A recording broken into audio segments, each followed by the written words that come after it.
Good evening, everyone, and welcome. This is 2022 and the new year for our series of lectures co-sponsored by St. Louis Public Library's Stedman Architectural Library and the St. Louis and Missouri Valley chapters of the Society of Architectural Historians. I'm Chris Impastato, Fine Arts Librarian and Manager of the Stedman at Central Library at St. Louis Public. We're really happy just to continue the collaboration and to see so many familiar names of all of you this evening. Thanks so much for joining us and making time for us on your calendar. Questions will be answered after the presentation, so you can go ahead and post your questions in the Q&A section down below. And if you just joined us and haven't had a chance, please take a look at the poll at the bottom of the screen and let us know how you heard about our program this evening. We'd just love to know that. Now I'll turn the event over to John Gunther. John is the president of the Society of Architectural Historians, St. Louis and Missouri Valley chapters, and he will introduce tonight's speaker. John? Thank you, Chris, and welcome to everyone. Thank you for joining us. It is indeed a distinct privilege and honor to introduce our speaker tonight, Esley Hamilton, past preservation historian, St. Louis County Parks. Historian, preservationist, critic, the answer man, irreplaceable, tenacious, a force to be reckoned with, a bridge between the profession and the public, a library on feet, and a St. Louis treasure are but a few of the ways people have described Esley Hamilton. Simply put, Esley Hamilton is the most knowledgeable and admired figure in historic preservation in St. Louis and well beyond. For 40 years, he served as preservation historian for the St. Louis County Parks and Recreation Department. He retired, as he says, as preservation historian after cataloging more than 4,000 county buildings and adding 300 properties and 8 historic districts to the National Register of Historic Places. In 2014, Esley Hamilton was one of 4 professionals to be honored in Washington, D.C. at the Secretary of the Interior Historic Preservation Awards ceremony, winning in the Certified Local Government category. In 2013, Esley was one of 5 nationally to be selected as an honorary member recipient of the American Institute of Architects. He is also an honorary member of AIA St. Louis and a recipient of the President's Award of the Landmarks Association of St. Louis. He's a past trustee of the National Association of Olmsted Parks and is currently serving on the advisory panel. Editor and contributing author of our newsletter of the Society of Architectural Historians St. Louis chapter, and we really value his insights on that task. He generously shares his encyclopedic knowledge of architectural history here and abroad through countless speeches, writing, and good counsel. Tonight, Esley will talk about Frederick Law Olmsted Sr., landscape architect, author, conservationist, 1822 to 1903. As noted by the National Association for Olmsted Parks, quote, in a career spanning a half a century, Olmsted designed some of the most celebrated landmarks in the United States, ranging from Central Park in New York and the Emerald Necklace in Boston to the US Capitol grounds in Washington, D.C. and Jackson Park in Chicago. He is remembered as the preeminent 19th century landscape architect and founder of the profession.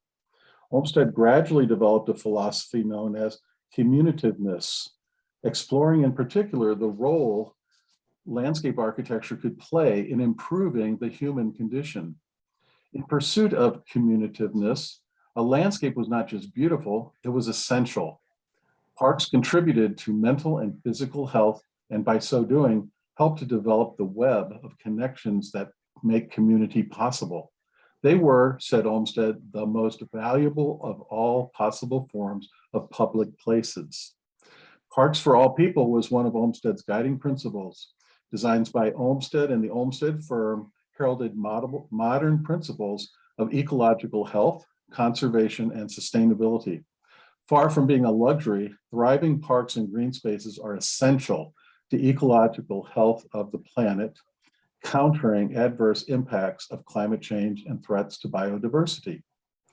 On this 200th anniversary of Olmsted's birth, we celebrate him and his visionary works. And now, please welcome Esley Hamilton as he presents Frederick Law Olmsted Sr., landscape architect, author, conservationist, 1822 to 1903. Esley? Thank you very much, John, for those very kind words. I am excited to give this talk because I was a member of the NAOP, the National Association for Olmsted Parks, back in the 80s, and then I was on the board in 2000. So I've attended a lot of conferences, and gradually public interest in Olmsted's work has increased to the point where most of the Olmsted cities now have some kind of friends or support group. And at one of those conferences in Seattle, this was the image that was on the screen when we walked into the conference room. There's no A in Olmsted. One of the scholars told me that as soon as she sees an article that has Olmsted's name spelled with an A, she puts it down and goes to something else because she thinks the author doesn't know what he's talking about. So I'm going to make that for you also. To give you an idea of the scope of the work of the Olmsted firm, the papers that are at the Library of Congress go from 1857 to 1979.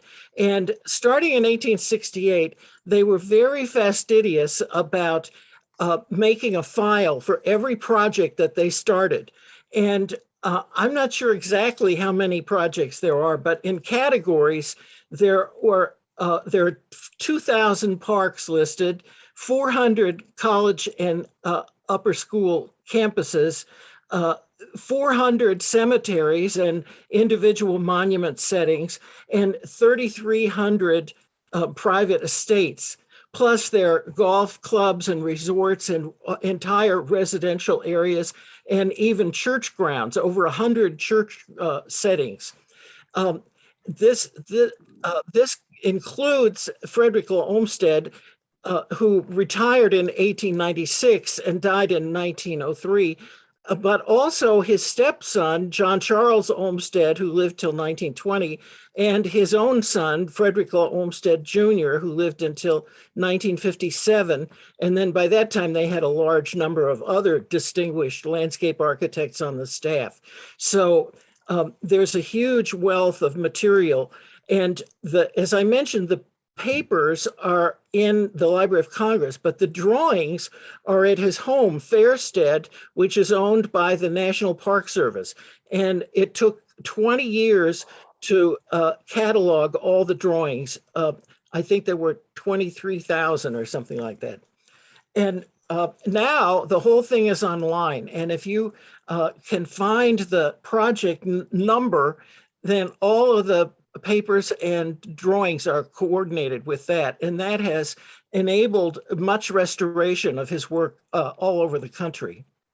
But I think it's important to recognize that Olmsted started out as a writer, and his entry into the landscape architecture profession was not a given when he was a young man. Let's see, you don't see this green bar at the top of the image, do you? I'm not hearing anybody. No, you're fine. You're totally fine. All right, good. This picture on the left is my favorite. And usually you see him as an elderly man right about the time of his retirement. And it's hard to think of him as a person who was, through most of his career, very vital, young and middle-aged. He wanted to go to Yale, but he developed poison sumac in his eyes in his freshman year, and he had to drop out. And it's ironic that this great naturalist would be felled by a natural plant material, but he was able to continue sitting in on Yale school classes, and there were actually there was a series of non-credit courses that he also took, and his brother John was at Harvard at the same Yale rather at the same time.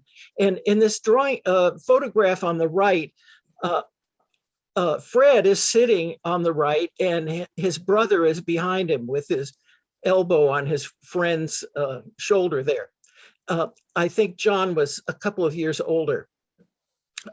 So today at Yale, the term that the alumni office uses is Yale adjacent for Olmsted's career there.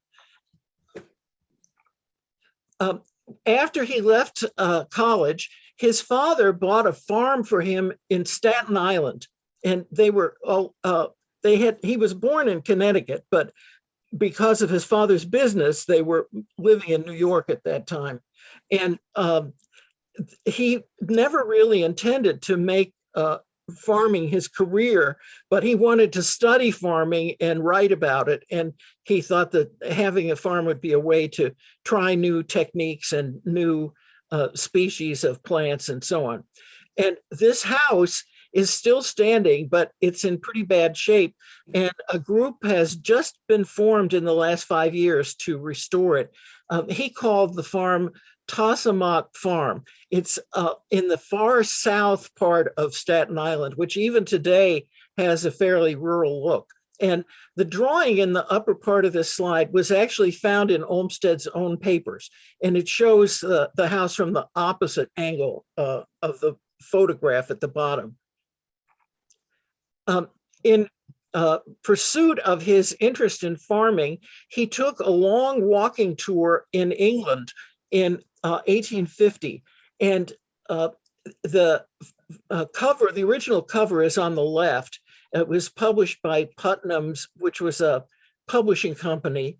And on the right is the reprint that was produced a few years ago with the introduction by Charles McLaughlin, who was the editor of the Olmsted Papers, which was recently finished. I think there were 4 editors in total.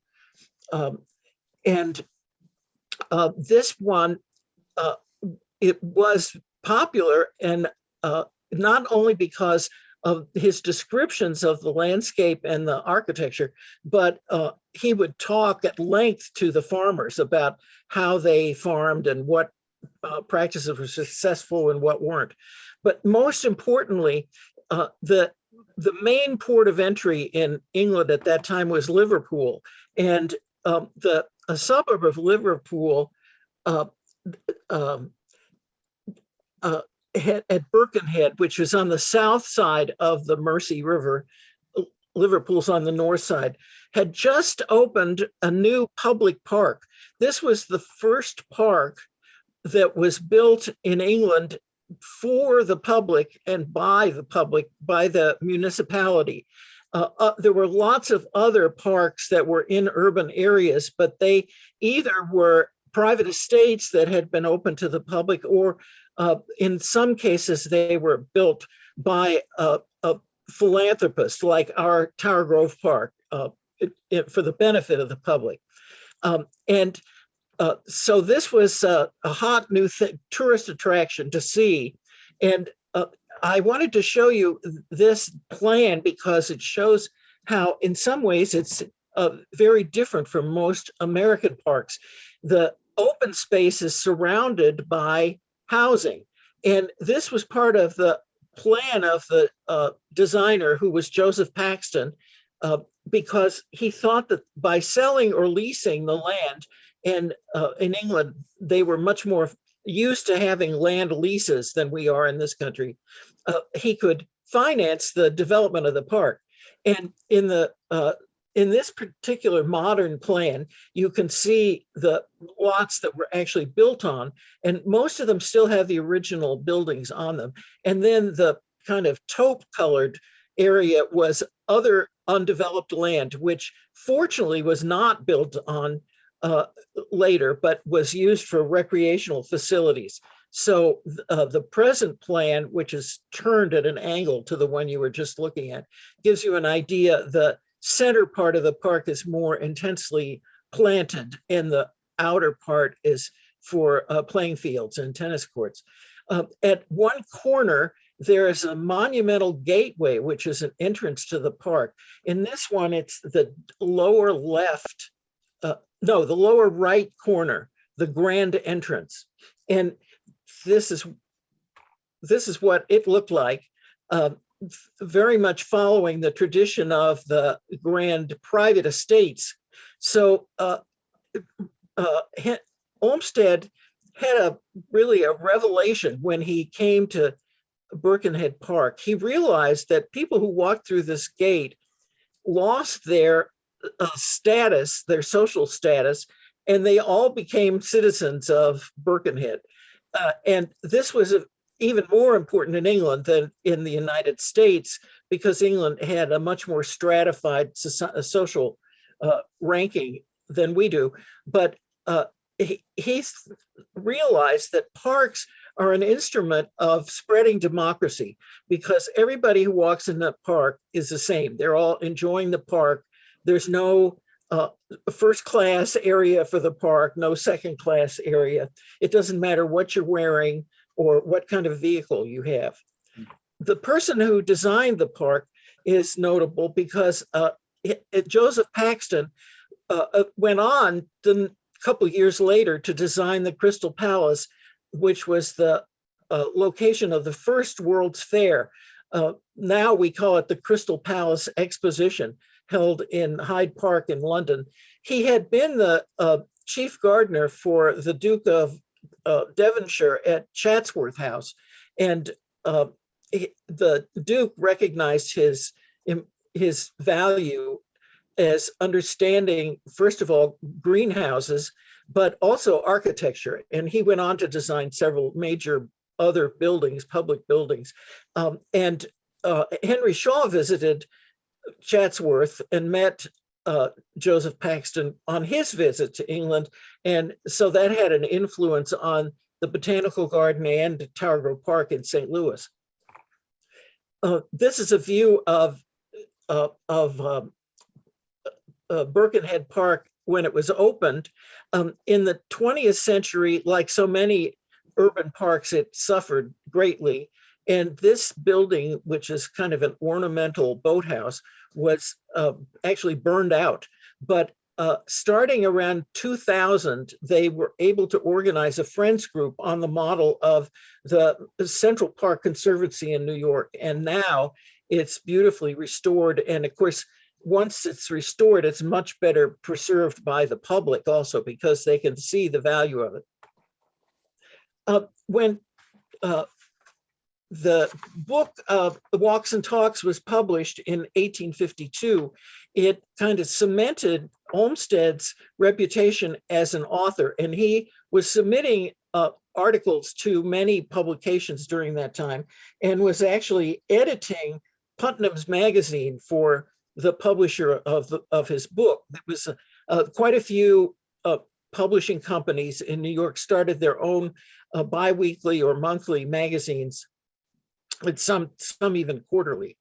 But the most important writing he did was for the New York Times. They asked him to go to all 11 slave states in the United States and to report kind of like letters to a friend about what he was observing as he went through these towns. And they were so well received that they were published in a series of 3 volumes. First, along the East Coast, the journey to the seaboard states, then a journey through Texas, and then the backcountry, which was Louisiana and Arkansas and Alabama. And let's see, they were published through 1857. And the one that's been reprinted most frequently is A Journey Through Texas, because I think people associate it with the frontier. But he said that in order to get the information he needed for these letters home, it wasn't much help to talk to the mayor, because they were kind of like chambers of commerce. They only told him the good things and never really talked about what their concerns were. So he got more information by starting in the late afternoon at the saloons and going through the town that way. And then he met people who were really open and willing to talk about their lives in a more detailed way. And what he discovered was that the institution of slavery had essentially destroyed the economy of all these states. that it wasn't just the slaves who had no incentive to work, but the free people didn't either. And so the state gross product was much lower in the South than it was in the North. And he was, of course, upset by that. He thought that it might result in the the gradual elimination of slavery, but the money that was coming from cotton, as the mills in England became more and more prosperous, was driving the wealth of about 8,000 slave owners in the 11 states, and they were really controlling the destiny of the South. And so the success of the book was such that an English publisher asked him to write a summary of the 3 books, and that came out in 1861 as The Cotton Kingdom. And The Cotton Kingdom has never been out of print. There are at least 3 editions of it that are in print today, I think. And it's still considered one of the major cornerstones of the abolition movement during that time. And Tony Horwitz, just 2 years ago, wrote a book trying to follow part of Olmsted's original route, this book, Spying on the South, An Odyssey Across the American Divide. And he said he found the same thing that Olmsted had, that he said what the book really was a tour of saloons of the old Confederacy. But unfortunately, Horwitz died about 2 months after the book was published, and otherwise I think it would have had much greater impact, especially if it had been if he had been there to talk about it during the civil rights uprising we had in 2020. Well, during the midst of all these travels, Olmsted was starting to worry about he was not married. And one of his friends said he would marry almost any woman if she would let him. But he never had the opportunity until his brother, John, died of tuberculosis, leaving his widow and 3 children, including the son, John Charles Olmsted, who was 5 years old at the time. And this is his wife, the woman who became his wife, Mary Perkins Olmsted, in 2 different views, as a young girl and a middle-aged woman. And he immediately went to help her raise these 3 children. And within a couple of years, they decided to get married. And they had 2 children of their own, a daughter, Marion, and their son, who was originally called Henry, but later they changed his name to Frederick Jr. And in the family, they called him Rick, as opposed to Fred, FLO. At the same time, Olmsted was becoming acquainted with Andrew Jackson Downing, who was the leading cultural, architectural, and landscape architecture writer of that era. He wrote a series of books and actually designed a few houses and quite a few landscapes. I think only 2 of the landscapes are really surviving. But he never moved to New York. He always lived in Newburgh, New York, which is a couple of hours north of New York on the steamboat. In 1852, the steamboat he was on exploded and he was killed, and he was only in his 30s then. But his impact was great on everybody of his generation. Not only did he encourage people to, for example, plant more pine trees, evergreens, to create more of a year-round landscape, but he got people to change the house style to kind of Carpenter Gothic, or in larger houses, Gothic, and to abandon the color white, which had taken over the country. And this is actually a color chart from his era, showing the colors that he recommended. It's a little bit off, but it gives you the idea of how he wanted more earth tones in his buildings, and not the white, which he thought was too harsh. And most importantly, he was advocating for a large park in New York City. Parks were not a new idea then. The Boston Common goes back to 1630, the founding of Boston. But most parks were between, say, 30 and 70 acres during this period. But he wanted something more like 900 acres, which was unheard of at the time. Fortunately, after his death, his studio continued to operate under Calvert Vaux. Vaux was an English architect that Downing had met on a visit to England in 1850, and he had persuaded Vaux to come back to Newburgh with him. And so through that connection, Vaux and Olmsted became associated.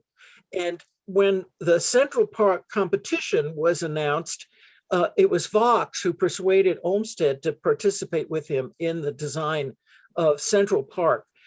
It was an anonymous competition, and their design was called Greensward.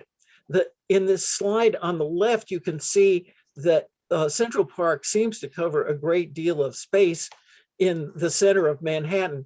Actually, it's smaller than the park that was originally recommended, but the brilliant thing about it is the narrowness of it, so that the green impacts many of the cross streets in the city. It goes from 57th to 110th rather. And it makes it accessible at a short walk from just about everybody in the middle part of Manhattan. And at the time it was built, the only houses were mainly along the southern edge of the park. Almost all of the side streets were built up during the time the park was being built and in the decades afterward. Here's a view showing that down below is the way the land looked. And this was actually the topographical map that was given to the competition contestants in 1858. The upper map is a modern map that shows the major points of the Olmsted design. For one thing, they had to include a large reservoir because there was already a reservoir in the middle of the park, and it was two rectangles, two almost square tanks, essentially, which were totally at odds with the aesthetics of the landscape they wanted to create. Secondly, they had to extend the park from 103rd to 110th because this ground had many huge boulders made of granite. It was called bedrock. And one of them was right on the right-of-way of 103rd Street. And so it was cheaper actually to buy another 7 blocks of land than it would have been to remove that rock. In the upper plan, you can see that there are quite a few statues, which are the little orange dots. Some of those are monumental entranceways, which were planned, but most of them were added to the park after Olmsted and Vaux were no longer involved, because they really did not want this to be cluttered with statues. But it is true that most of the statues in the park are very well sited in relation to the landscape. The other thing you can see is that the road pattern is very complex. There's actually 3 layers of roads here. The whitish roads are the carriage roads. And keep in mind that for many people, the idea of exercising in a park meant riding a carriage through the park, because the clean air was an important part of people's idea of health in those days. In order then for people to get from one side of the island to the other, they had to have 4 transverse drives, and those are in kind of blue. There's one north of the Croton Reservoir, on one, and then you see it on Fifth Avenue at the bottom of the plan. the big gray building is the Metropolitan Museum. There's one immediately north and one immediately south of the Metropolitan. And then there's one almost down to 57th Street, where the zoo and what they call the armory was, which was a military office originally. Then you can also see a network of yellow lines. Some of those are for pedestrians, but others are for horses. And the carriage ride roads and the bridle trails are completely separated by bridges. So there are over 40 bridges in Central Park, and no two are alike, which is one of the great aesthetic pleasures of walking through the park. Here's an idea of what the ground looked like when they started building Central Park and what they imagined it would look like when they had replanted it. So it was almost a reforestation in most parts of the park. And you can see that the topography was extremely irregular. So even though they left an irregular topography, they still did a huge amount of land moving. Here, this is an interesting one showing how this bottom land was flattened out to create a basin for the lake.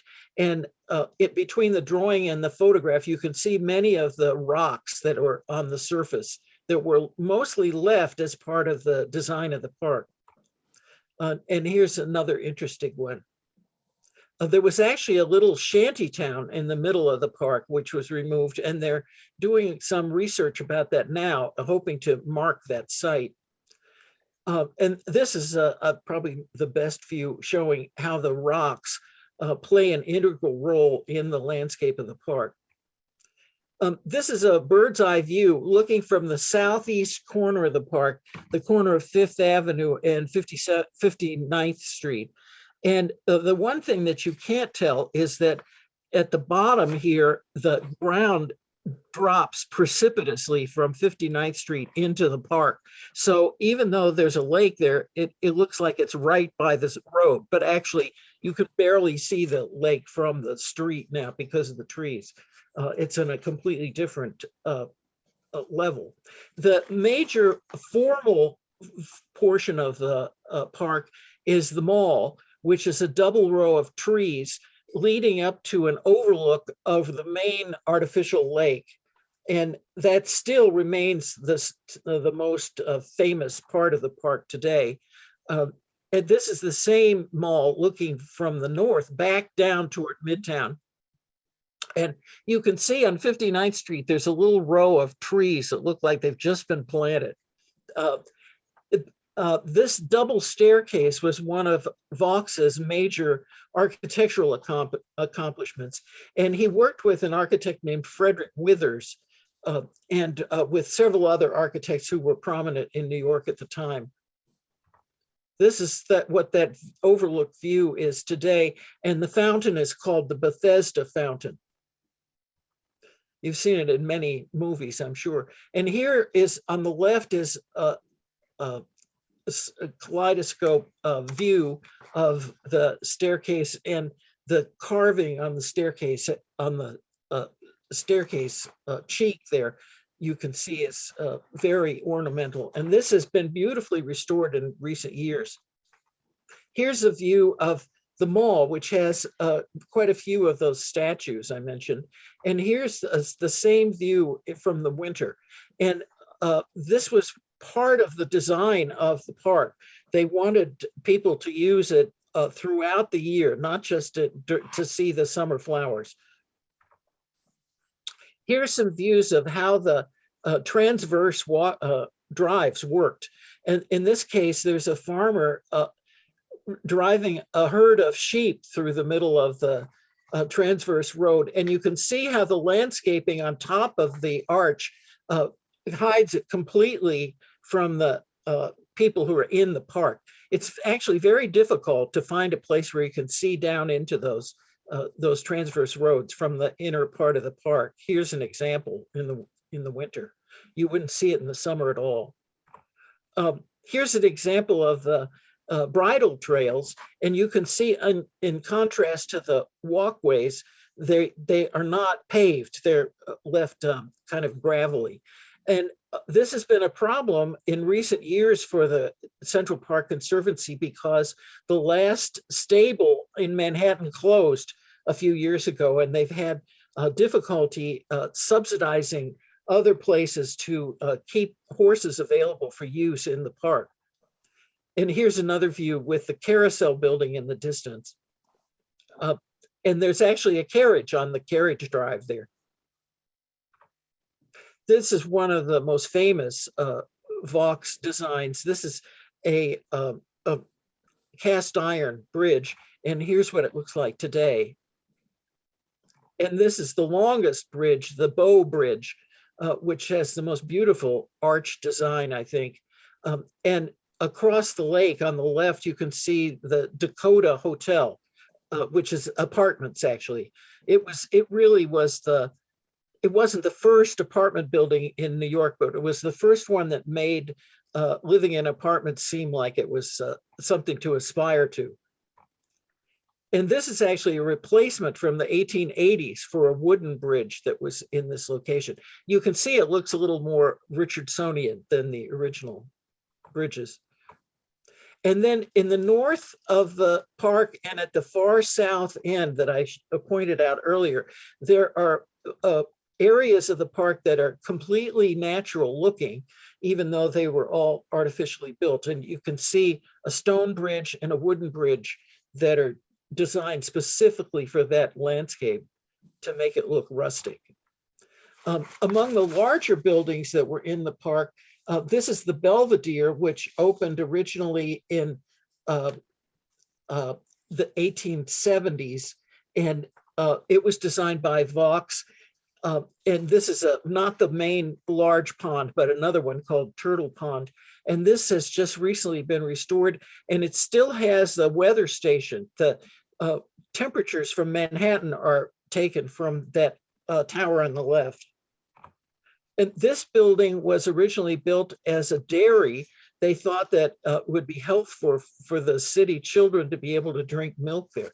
The front part of it is a porch kind of thing, a loggia, and that was torn down by, well-intentioned park employees in 1950, but was one of the first things that the the Central Park Conservancy rebuilt in the 1980s.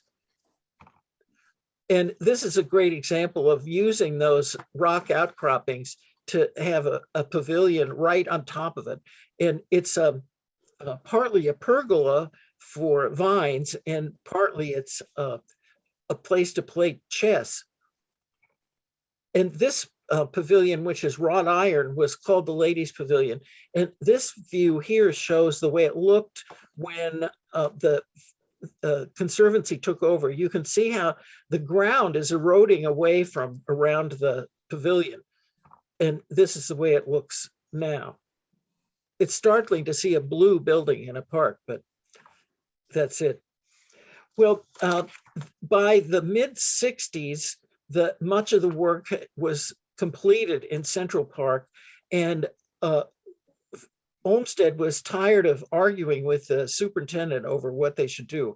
So he quit, and he was immediately snapped up by a private organization called the United States Sanitary Commission to provide hospitals and other shelters and medical attention for soldiers who were being killed at a great rate in the Civil War, which had started in the spring of 1861. And this job was like being the person responsible for all the military hardware shipped to Europe, for example, in World War I. There were hospitals all along the eastern seaboard. Every part of the South that the Union captured, they had to build a facility there to care for the people who had been wounded. And of course, they didn't have any of the medical supplies they needed either. So the whole chain of supply had to be part of Olmsted's purview. There was a similar organization here in St. Louis that was called the Western Sanitary Commission, and that was headed by James Yateman, who was considered the kind of the most civic-minded of all the businessmen in St. Louis, and one of the great heroes of the history of St. Louis. And so that gives you an idea of how, what kind of a job Olmsted had gotten himself into here. So after Gettysburg, he decided that he had to step down from this job. It was too much for him. And fortunately, just at that time, a group of New York businessmen asked him if he would go to California and manage a large tract of land that they had bought for forestry and, of course, for mineral searching, because the California gold rush was still fresh in people's minds. So in 1864, Abraham Lincoln was being pushed by conservationists to do something about Yosemite Valley, because even then, even though relatively few Easterners had been to Yosemite, they knew that it was something really important that had to be protected. So Abraham Lincoln signed a bill that turned over the valley and some of the land around the valley to the state of California, but on condition that the state had to protect it and keep it from being mined and all the other terrible things that could happen to it. And the governor of California asked Olmsted if he would chair the Yosemite Commission. So this was before the National Park System was founded, which of course is celebrating its centennial this year with the designation of Yellowstone. But this was a preliminary effort to find a solution for preserving the natural landscape.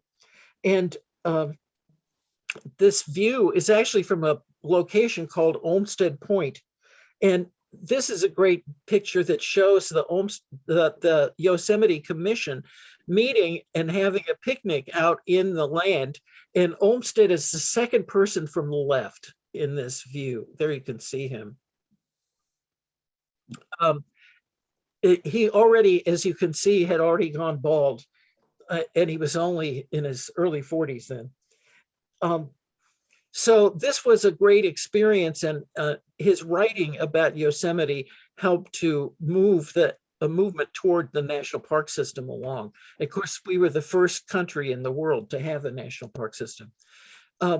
He had been writing a monthly magazine for Putnam's since 1852, but unfortunately, Putnam's went bankrupt due to the Panic of 1857, and Putnam's Monthly went out of business.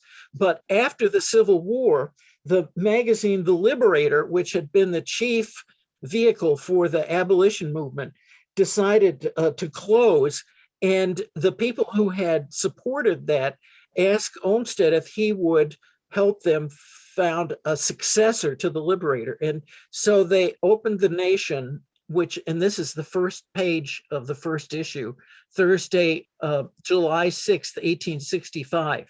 Olmsted never became the official editor of the magazine, but he contributed to it and was able to get a lot of the other talented people in New York to keep it.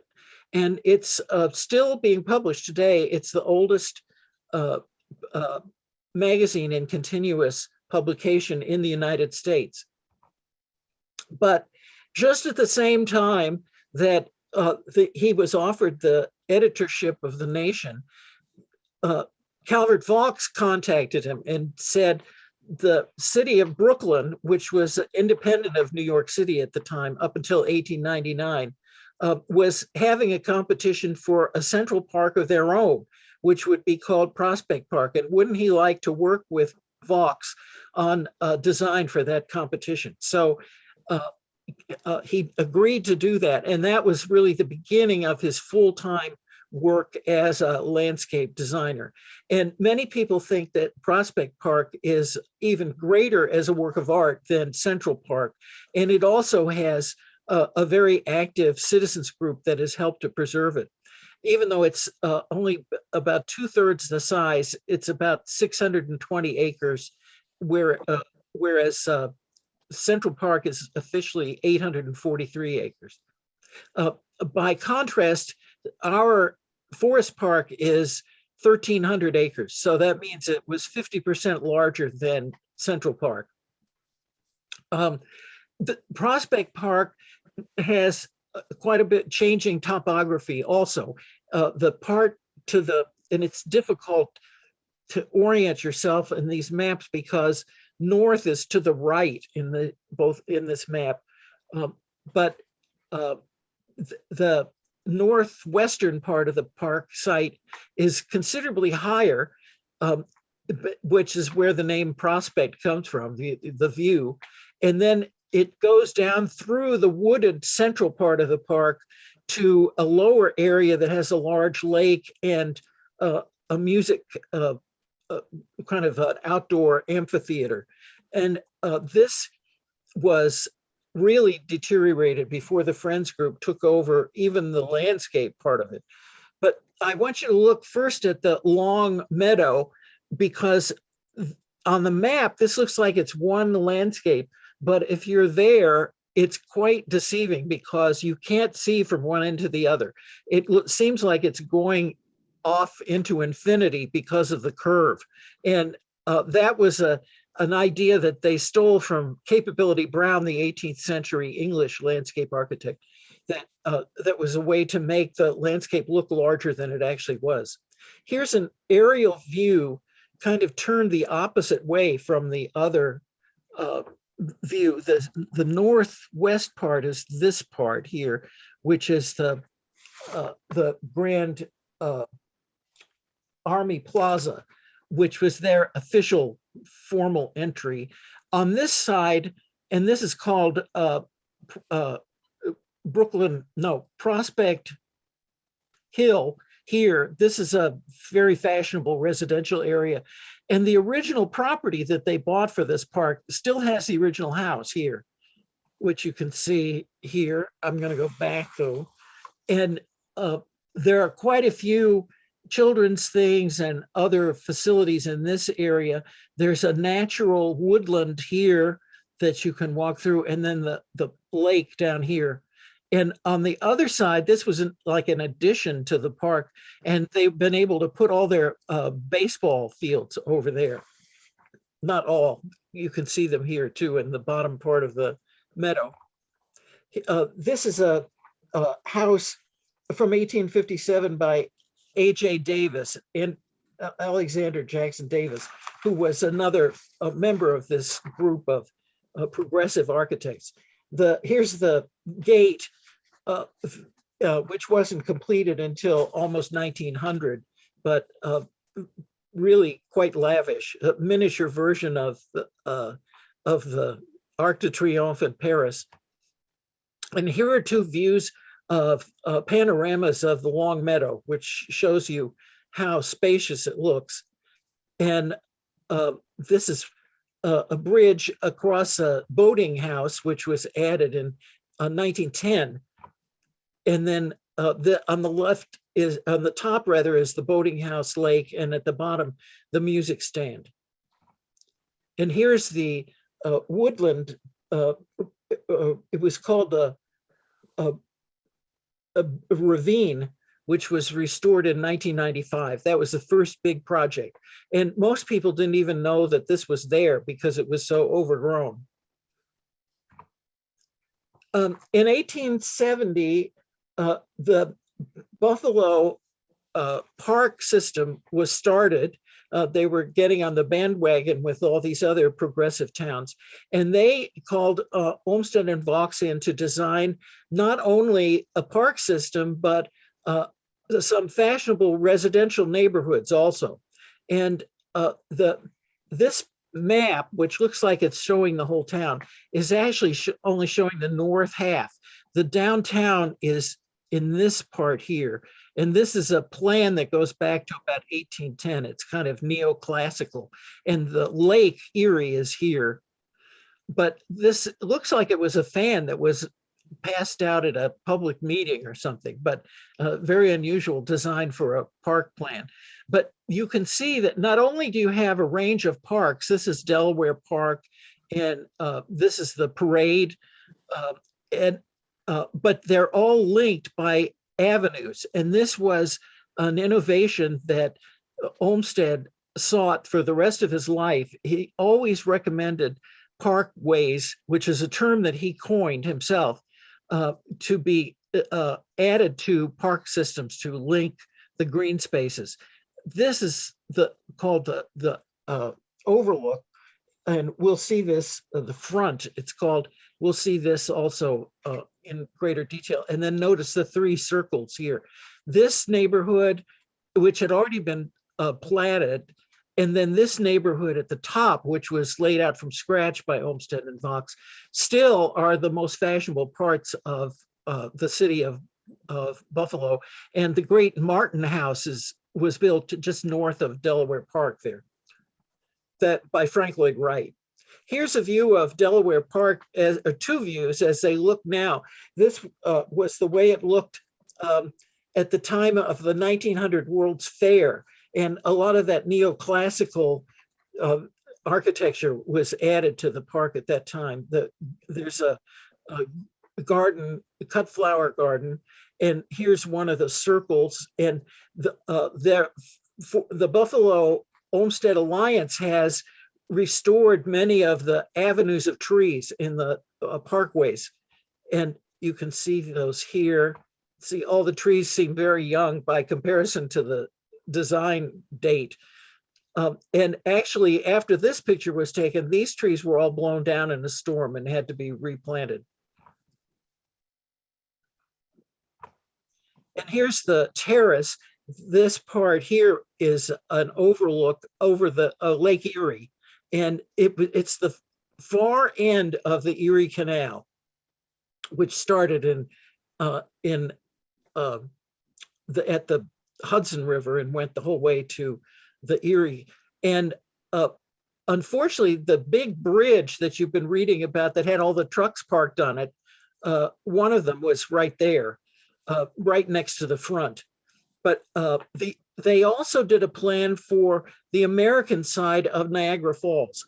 This is a view showing the Canadian side here, which is the Horseshoe Falls, which has much more water going over it. And then the American Falls on it would be the east side. And in the center here, this island, Goat Island, is owned by the Americans also. And there's also a landward side of the park here. They had a lot of trouble with this, though, because as in many other park systems, the people of Niagara Falls wanted to put every municipal facility on Goat Island instead of leaving it in a natural appearance. And the result of that is this huge parking lot right in the middle of the island right now.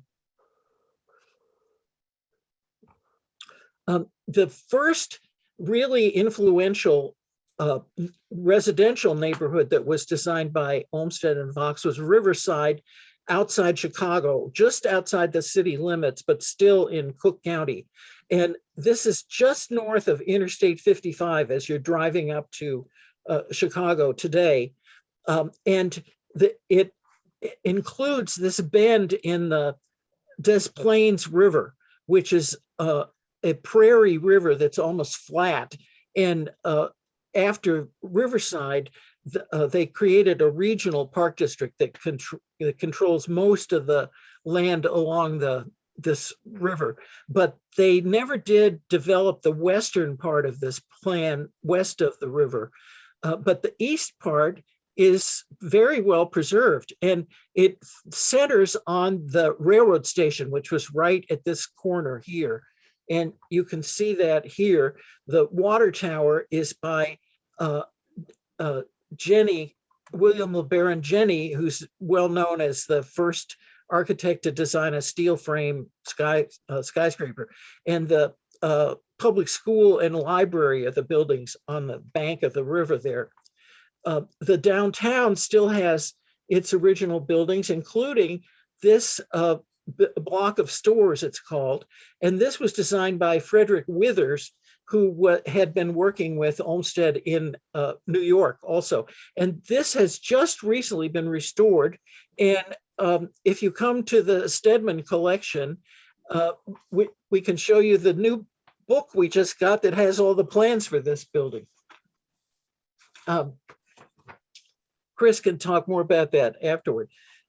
One of the points that I wanted to emphasize about Riverside is not only the fact that the streets are curvilinear, but the fact that they're mostly sunk below the level of the building lot sides.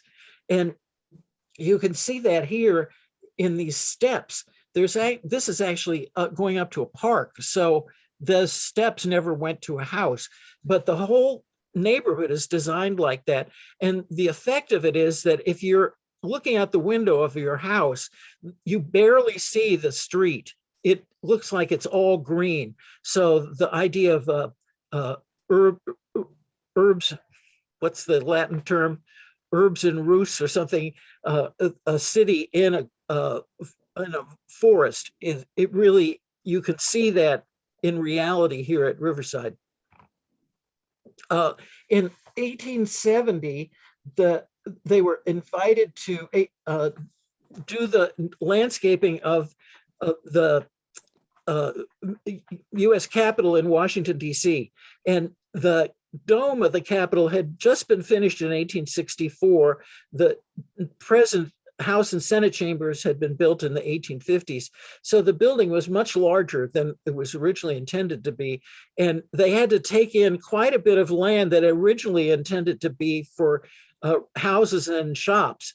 So that's the primary reason why they were called in. But you can see even in this view, which shows the new visitor center kind of plopped down in the middle of the park in front of the building, you can see the curvilinear street pattern or drives that really turned the grounds into a park on their own right. Here's a view showing, this must be from about 1863, before the dome was finished, showing how small the original grounds of the Capitol building were. And the west side of it wasn't developed at all during that period. This is the Olmsted plan on the left and a current plan on the right.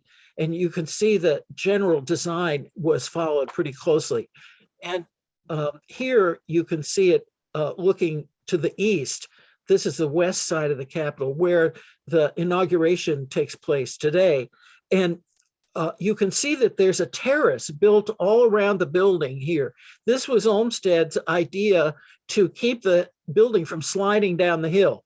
They were very worried about that because the weight of the building, all that marble and iron, was way more than had originally been intended by the early architects. And they also created this spectacular staircase system with several levels of below ground offices and other working space. And there's still a few of these Victorian features that you can see on the Washington grounds. This is called the brick summer house. And here is some of the railing details. And these lights actually were originally gas lights, and they're designed by Vaux and Withers, I think. Olmsted was called back to Boston in the 1880s to do an expanded park system. And this is what caused him to move to Boston from New York. That and the fact that H.H. Richardson was also moving to Boston at the same time, and they had formed a partnership after he had split from Vaux. Although Vaux continued to be in the picture until his death in the 1890s. And the great thing about this is he was actually able to achieve what he had hoped to do in Buffalo by linking all the parks together. From the first park on the right, this is the Commons, which goes back to 1630, I mentioned before, and this extension to it from the 1850s and 60s, the Boston Public Garden. Then this is Commonwealth Avenue, part of the Back Bay development. And then Olmsted did everything from here on. The Back Bay Fens, which is where Fenway Park is located, the baseball thing, goes down Muddy River, or up Muddy River, I guess, to Jamaica Pond, and going past the Arnold Arboretum, which is a facility actually owned by Harvard, but it's still treated as part of this park system. And then the large park is Franklin Park, which is really not that large, but it also had suffered and is being restored right now. This is what the Common and the Public Garden looked like before they started filling in the ground for the Back Bay. The whole thing was a marsh on the Charles River that was replaced by dirt, and then a whole neighborhood built on there. And you can see the development of the Boston Public Garden here with the, on the right-hand slide, the swan boats, which are one of the features of the park. You might also recognize this park from the children's book, Make Way for the Ducklings, which is about this area. Then the Back Bay Fens was much more natural, with meadows and kind of marshes, or fens as the British call them, along this muddy river instead of a sharply defined pond. And unfortunately, in the 20th century, they planted Phragmites here, which is a oriental reed, and eventually it just takes over. And the only way to get rid of it is to drain the water out and bring bulldozers in to get the roots out of the ground. And so they've been gradually trying to do that in the last few years. This is one of H.H. Richardson's more famous bridges. And then as you go up Muddy River, the same vocabulary is continued with these massive stone bridges. This is a bridge you go over, and this is a bridge you go under that has the road up above it. And you can see the valley is so steep that the surrounding roads barely intrude. So this is really the model for our Great Rivers Greenway planning in much of the St. Louis area. Here's Jamaica Pond, again with a rather thin edge, but the ground drops so much that it creates a sense of enclosure. And then here's the Arnold Arboretum. And here's Franklin Park as it looked when it was under construction.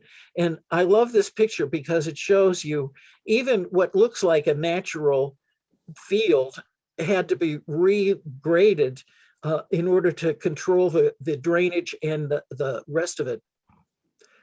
This is the meadow as it looked in the early years when they had sheep grazing on it. And this was really an ideal that Olmsted sought in many of his urban parks. And in this view, the tree on the right here, let's see here, is the same as this tree here. So, and this is about 30 years later. Now, the big thing you see is that everybody wants to play tennis. And that was something that Olmsted did not think of when he was working on parks. Parks were for walking around and driving around and contemplating nature. The idea of active sports in parks had to be superimposed on these Olmsted parks. And that's where the real friction came in the early 20th century with many of these parks. Here's the way it looks now. It's, at least it doesn't have tennis nets every few feet, but it is a golf course. So you can only walk around the edges of it, not on the fairways. Here's an Olmsted underpass. And this is a famous bridge, partly because it's so expensive that it's called the 99 steps. And each step is a single piece of granite. At the same time, they were working on the Emerald Necklace, which is what they called the linked parks in the city of Boston. The Olmsted firm was working on a regional park plan for Boston, and they achieved it by using a private charity rather than government. The Trustees of Reservations was created by Charles Eliot, who you see here on the left. He was a protege of FLO, and really they intended for him to take over the office, but he died of appendicitis in 1897 at the age of only under 40. His grandson was Chancellor Eliot at Washington University, who was the chancellor before Danforth, I think.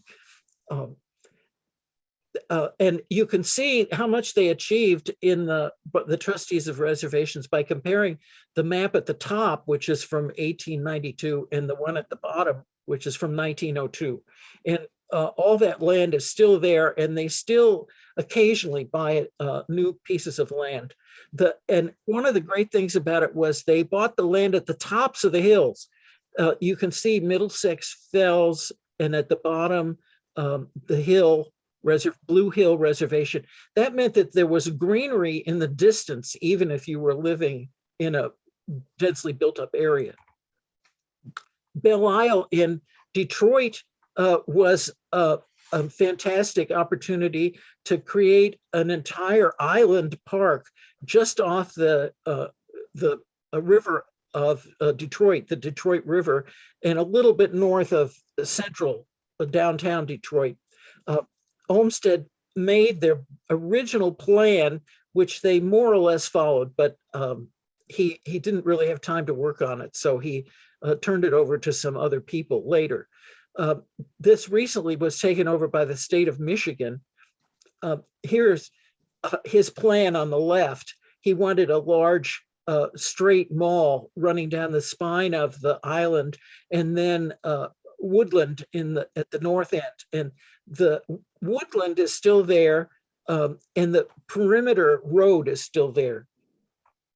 But he wanted to have kind of a dock at the south end, and instead they built this neoclassical fountain. I think Cass Gilbert designed this. The other important park system that Olmsted worked on was the Chicago South Parks. There were 3 separate park systems in Chicago, north, west, and south. They all had outstanding superintendents. The central one was Jens Jensen, but they did 2 parks plus this linking Midway and on the south side. Jackson Park at the top and Washington Park at the bottom. And this again is turned sideways. North is to the left in this map. Jackson Park then was taken over by the World's Fair of what was supposed to be 1892, but it didn't actually open until 1893 to observe Columbus's contact with the New World. And to do that, they changed the topography of the park rather substantially. The idea was that they wanted to encourage people to take boats or trains from the Loop in downtown Chicago.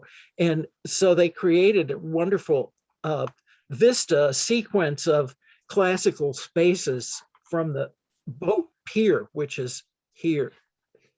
Let's see, here in this view. Here's the same view, same dock that I just pointed out. Wait, I think my pictures are going ahead on their own. This was the Great White City that the thing was so famous for, but Olmsted's part was the wooded island. He wanted this to be a place where you could seek repose, either just by looking over there or taking a gondola over and walking around in the woodland. As it turned out, there was a big Japanese exhibition there, but that is still partly been reconstructed. The statue that you see now in Jackson Park is only a third the size of the one that was in the Grand Basin originally. here's a view. And the view on at the top of this shows the wooded island, and you can see some of the sloping Japanese buildings there. That dome is not the Museum of Science and Industry, but a building that was in front of that. And here's the Museum of Science and Industry, which was the fine arts exhibition during the fair. It was originally built of staff, and then it was rebuilt in concrete in 1931 using money that was contributed by Julius Rosenwald, the president of Sears Roebuck. This is the plan after the fair, which shows the fine arts building still in place. And the island is a little bit different than it is now. There's more water on this side. Well, looking here, this is where the Obama Library is going to be built. In this view, it's this part right here. And of course, all the Olmsted people have been fighting. They've been to court many times, but it's apparently they're going to have to build this anyway. And the street pattern is another big problem of how the Obamas don't want to keep this road, but this is the main way to Indiana from the loop. So I don't know what they're going to do about that. This is the Midway, which was the linking park that connected Jackson and Washington parks. And it was just like the Pike in our World's Fair with all the amusements on it. And then afterward, it was turned into a linear park, and the land on the sides of it was used for the University of Chicago campus, which had been planned before the fair, but not built. So it kind of plays the same role as our Washington University does with Forest Park. The other major campus that the Olmsteds designed was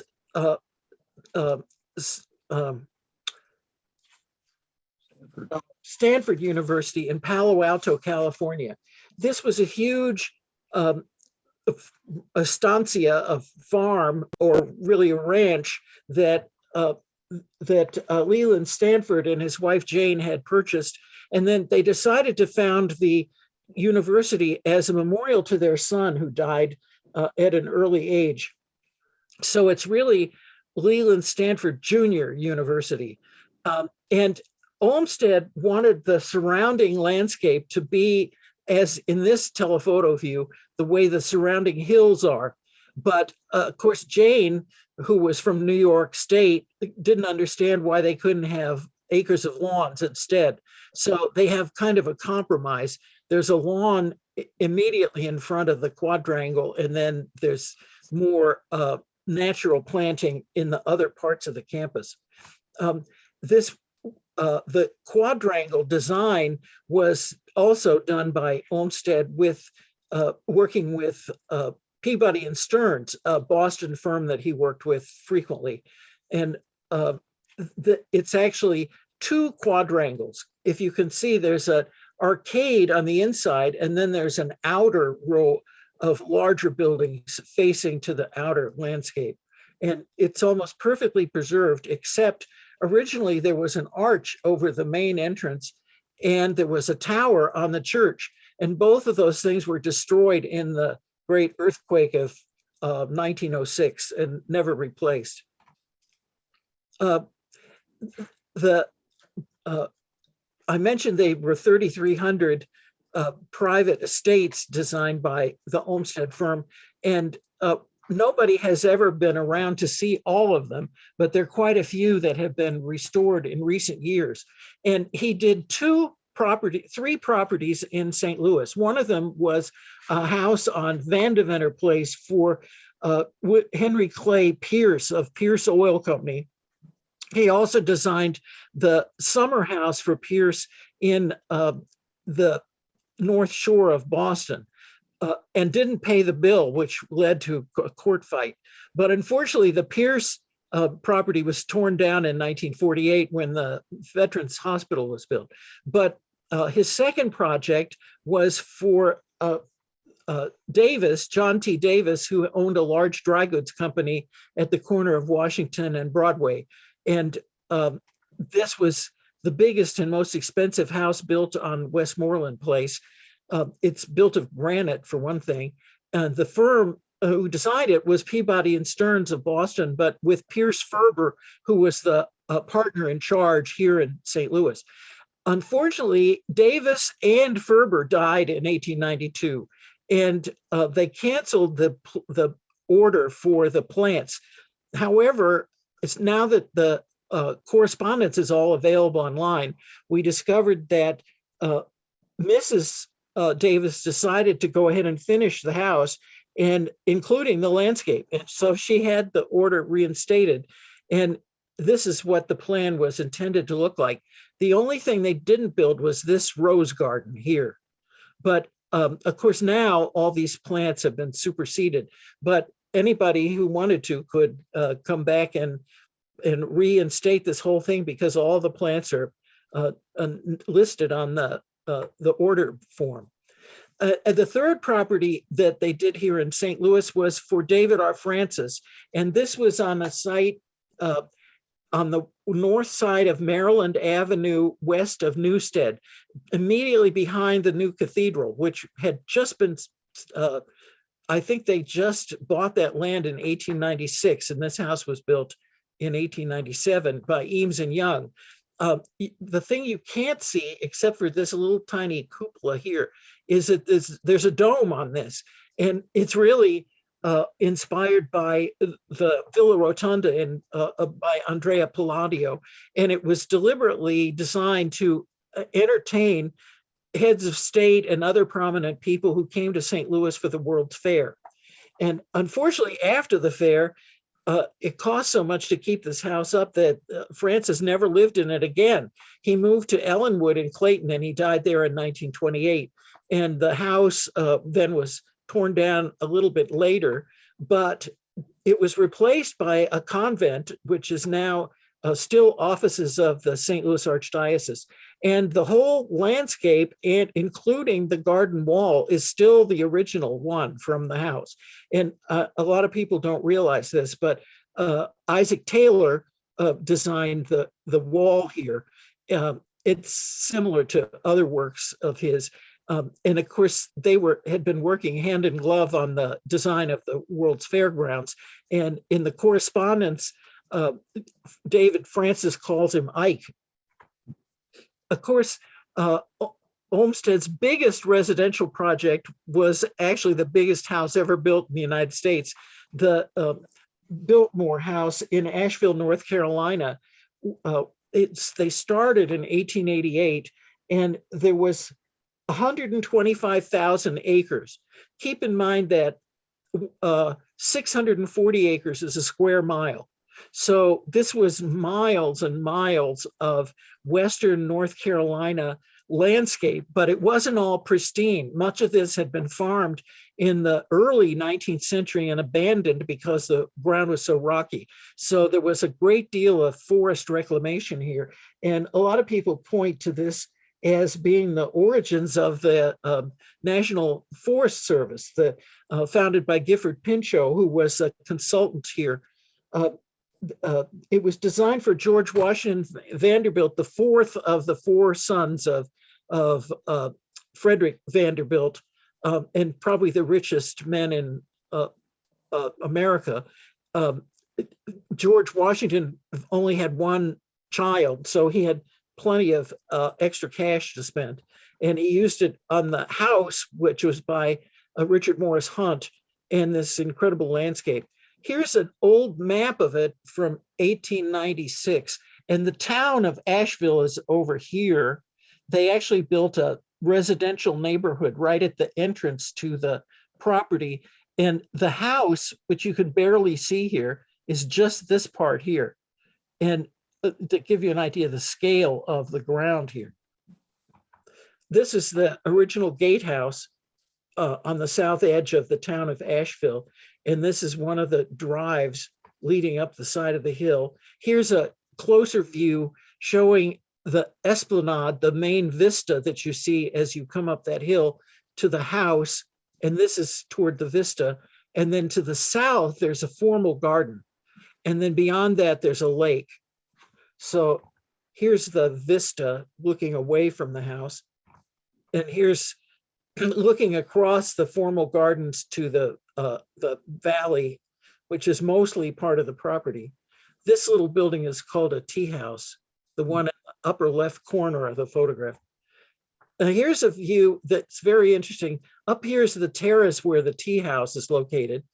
And, excuse me, and this is the gardener's house. This is the original log cabin that was abandoned by the farmer when he sold this land to the Vanderbilts. And here's that same retaining wall as it looks now. And here's the formal garden